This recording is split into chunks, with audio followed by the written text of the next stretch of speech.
Shalom Aleichem and welcome to Online Smicha. In halacha, there are many things that are final, that this is the halacha, no two ways about it. And then there are things that are expected from you, similar to what we learn in Pirkei Avos, that it's most of the Chassidus, or maybe the halacha doesn't require it, but it's the right thing to do. The same we find in many of the disputes or transactions between people. There is a case, or when certain things happens, the sale, the transaction is final, and yet there are cases that even before that final kinyan takes place, still it's the proper thing to do to continue with the dealing the way you are doing it till now. For example, there is a din, the long discussion in Choshen Mishpat, Siman Reish Dalid, where he talks about the dinim of Misha Para. Misha Para, for example, in Sif Aleph, it says, somebody who gave money towards buying something, even if the final kinyan, the Mashicha, was not done, so since there was some kind of commitment between the buyer and the seller, it says, Kol HaChayzer Boy, if whoever backs out of this deal, the buyer or the seller, Bein Leikeach, Bein Moicher, Lo Yasa Ma'aseh Yisrael. That's not a Jewish way to do business. Now, halachically, we can't, as long as the kinyan was not final, the sale is not final, but yet this is not the proper Yiddish way to do business. Later on, in Siman Reish Dalid, Seif Ches, he talks about another branch of this. He says, if somebody commits to his friend, you know what? I'm going to give you a present. I'm going to give you this and this. V'loi nasan, and he does not end up giving it to him. He's not trustworthy. He's lacking faith. In other words, there's keeping the word of your mouth, keeping your commitment, being a mensch. Now that's on top of the halacha.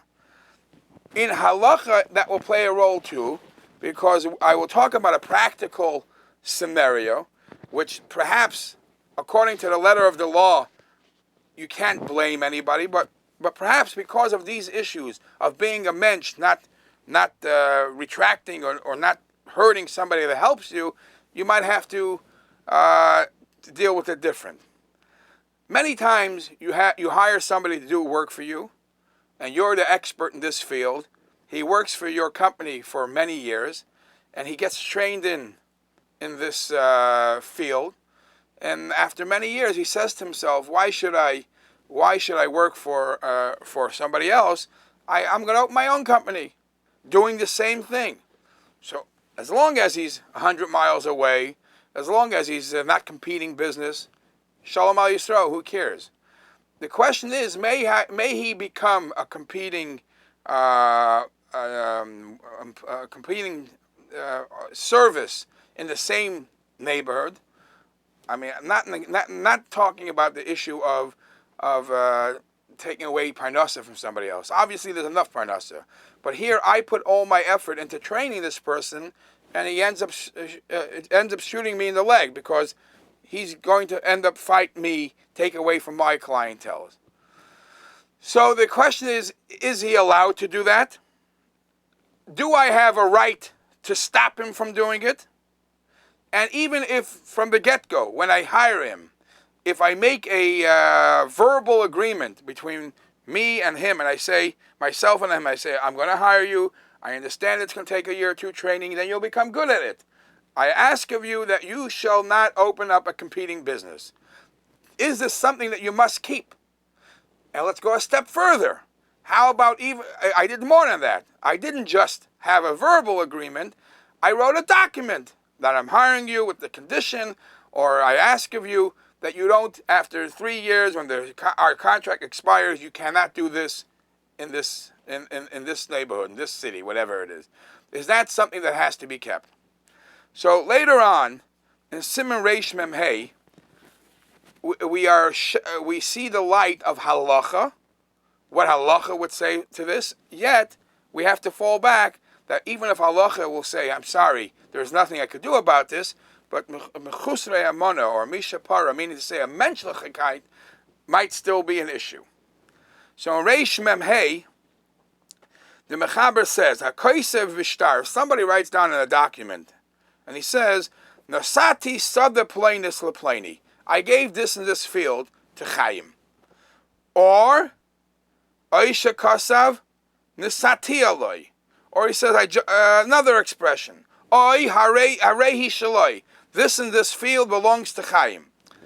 When your document is tangible with an act and you're pinpointing to what you're doing, Harehi Shaloi, Hareza Zoichaba, the person has the rights to claim it, he gets it. There's no two ways about it.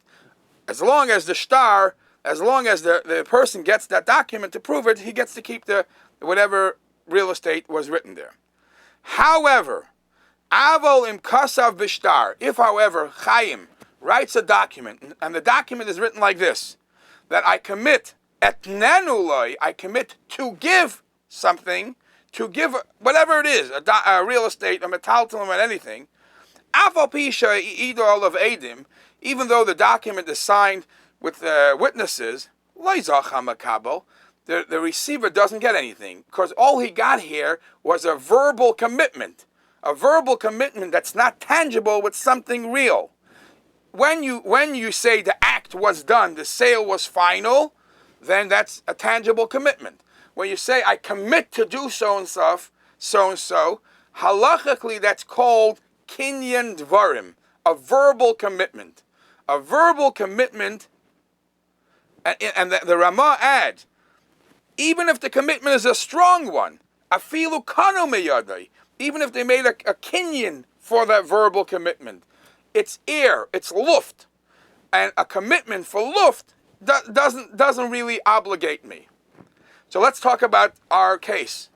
So if I hire Chaim, and I say, Chaim, I'm going to ask of you to sign this note that you're committing not to do something. It's a verbal commitment. There is nothing attached to it. So mitzad halacha, that would be a kinyan devarim. And a kinyan devarim doesn't obligate me, doesn't obligate him not to do it, and doesn't obligate me, give me rights to fight him if he does do it, because there is nothing tangible. However, concerning the first halacha I started with the shiur, and that was, is it menschlich, is it a way of Maisi Yisrael? So even that, there is a discussion. There is a discussion, do I really believe that when I ask of him, when we start working together, do I even think that he's going to end up doing so? And do I really believe that if he ends up doing so, I'm going to fight him to the end? I even know that, this is all, hopefully it will work out well. But if it ends up him going on doing what he wants, there's nothing I could do about it. So there is really very little lack of trust in my verbal agreement. So some poskim say, even that there isn't. However, so what should a person do? After all, you want to hire somebody, and you want that person not to shoot you in your leg. So the way to do it is to tie that commitment with something tangible. Is you write a document, and you say, okay, I'm going to hire you for so many years. I'm going to train you, and hopefully you'll be successful. If you decide to go on, which I'm not happy with, there will be a fee. There will be a punishment or a fee for what you're doing. And then, if both parties sign that document is not a verbal agreement. That's not a kinyan devarim. That's tied down to something tangible. In such a way, you're safe and sound.